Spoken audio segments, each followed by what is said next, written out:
Welcome to the channel. Thank you everyone for tuning in. So we're going to kick off the new year by unboxing 3 watches from Proxima. And these are their releases which they released at the back end of 2022 in around November, December time. All these 3 are new releases. And Proxima have made some changes. They've started messing around with the logos. And they've also introduced a new bracelet. So all these watches have bracelets now.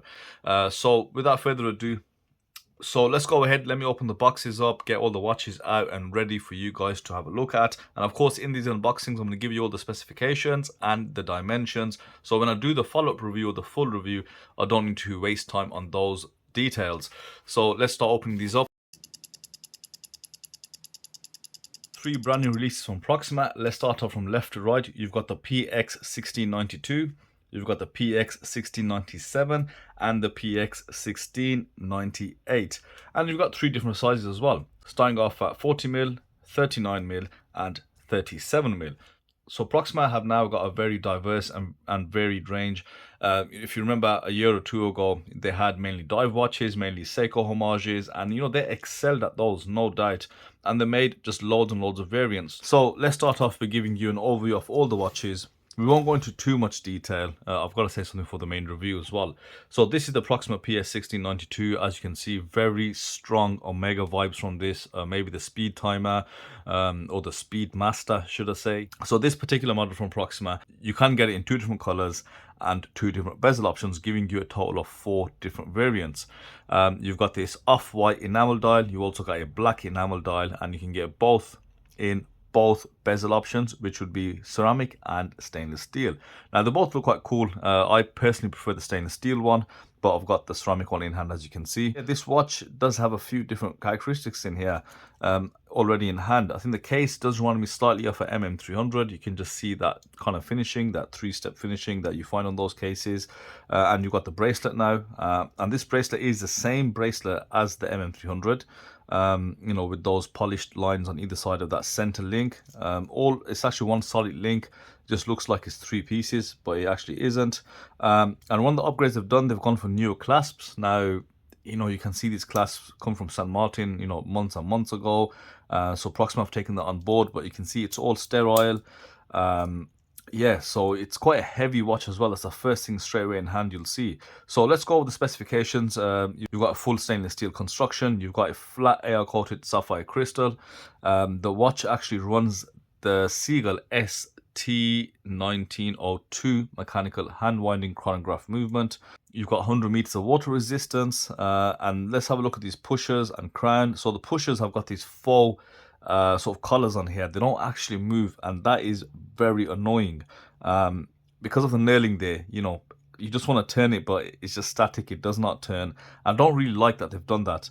And then moving on to the crown, unfortunately this is a screw down crown, so I don't know what they're playing at. We know St. Martin made a very similar error when they came out with the 6.2 mass chronograph version. Now, because it's a mechanical hand winding movement, and not everyone knows how to use watches, so if you were to fully wind this, then there's no chance you're going to get the crown back on, and if you really were to push it, you can probably break something. So for me, that is a critical failure there, just waiting to happen, because if you leave the crown open, expose it to moisture, water, etc. So that, I don't know if it's a deal breaker. For me, it would be a deal breaker, because that's just, there's no thought gone into that. You can't make that mistake. People like Sugues who just use these movements all the time, you will never see them do something like that. So for me, it is a very silly mistake, and that's straight off the bat before I go into any of the finishing or the looks and the visuals I have in front of me. Now, in terms of dimensions, as I said, it's a 40mm case diameter, 39mm at the bezel. You've also got a lug-to-lug of 47.5mm, but you do have male end links. Now, it's worth mentioning with the male end links, the slope is very dramatic, almost vertical. So therefore, extending that to 52.5mm. You've got a 13mm thick case, and the bracelet lug width is 20mm. The bracelet tapers down to 18, back up to 20 for the clasp.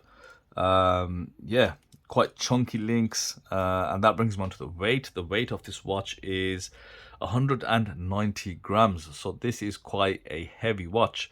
Price point, so you can get this with a leather strap at £233, and with the bracelet, £256. I'll put the conversion on screen. As you can see, they want quite a lot of money for a Seagull ST1902 movement.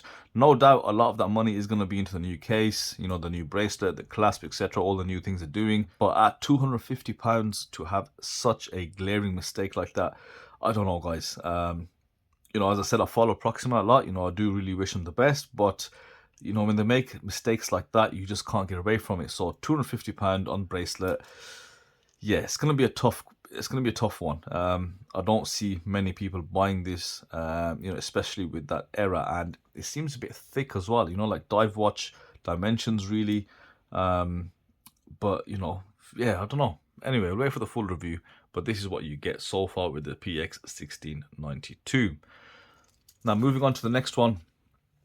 This is the PX1697. Now, this one is going to be a bit of a popular one.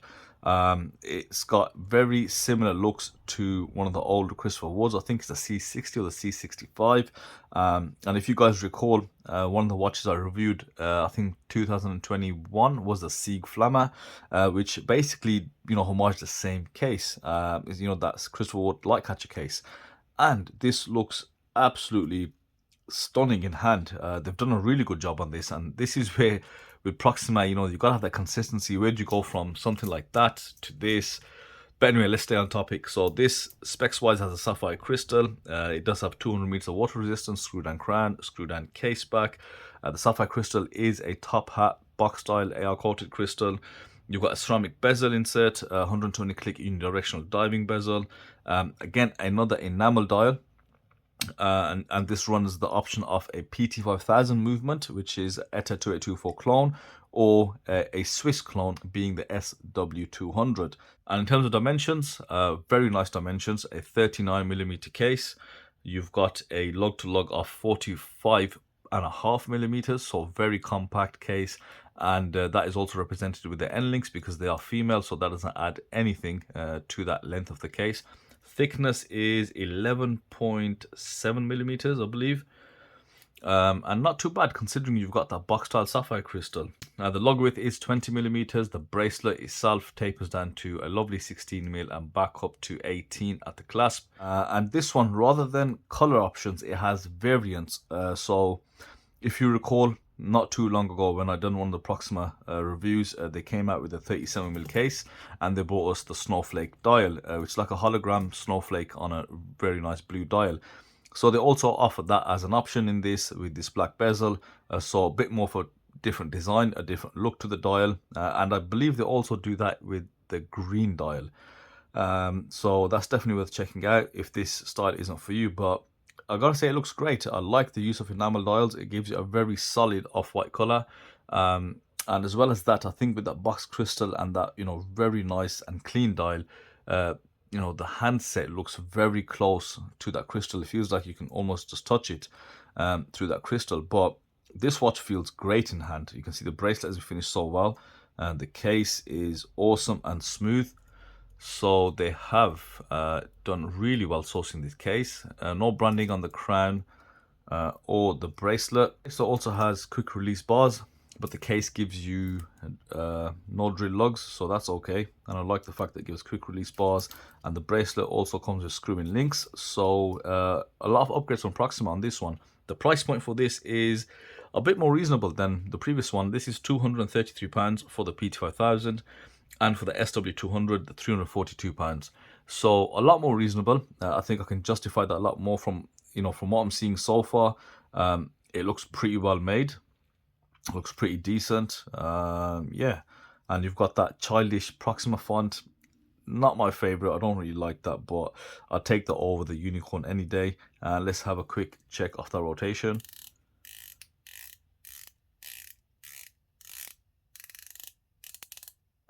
Feels a touch tinny, slightly hollow, but you know, it's a very thin coin edge bezel, and you know, you are going to get that sound. You know, if the material isn't there, you need some density in a bezel for them to sound, you know, that premium quality sound on there. So it's a bit light. Does it line up? I think it's off by just a slight fraction.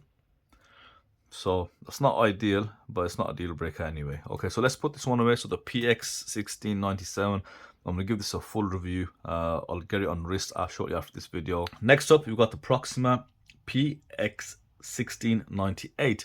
Now we've seen this case from Proxima before. They've got multiple variants of this case in terms of dials. And this is a really nice case. I wore this on a rubber strap and I had it with a snowflake dial, and you know, they really did outdo themselves in this case. Lovely dimensions, 37 millimeters, 45.5 mil log to log, a depth of 11.5 millimeters, 6.5 mil crown, you know, 200 meters of water resistance, screw down crown, screw down case back. Yeah, it's a very nice case, and now they've added a bracelet to it, similar bracelet to the one we just looked at. 20 mil lug width, goes down to 16 and back up at 18 at the clasp. So yeah, very nice drill lugs on the case, and also quick release bars on the bracelet. So the upgrades they've kind of passed on to this watch as well. Now with this case design, they've decided to go for that Ranger look. So we've seen a few Ranger homages. We've seen the one from Pagani Design, and we've seen the one from San Martin. Now I am quite critical of this design, and I think it's down to the watch they're homaging rather than the homages themselves. I'm not a fan of the Tudor Ranger, I gotta say. I find it quite plain. Yeah, I do find it quite boring. So I think San Martin's non-vintage loom version, you know, the white hour markers, that was just like the most boring watch I've seen in a very long time. Did not do nothing for me, but San Martin had an amazing case on that one. Now this, I think the dial visuals are great, and I think they've done the original justice. They used, I think, a shade which is a bit more correct. You know, I've been looking at the Tudors recently, and it looks good. I got to give them that. You know, really nice handset, and I think the dial in the hands and the color is, I think, already better than the one used on the San Martin. I don't see the same issues that I saw on there, but don't know. Yeah, I don't know what I think about this. I know the case is totally different. It's a totally different case, and if they're gonna do this, then they should have really gone all out and gone for a different case as well.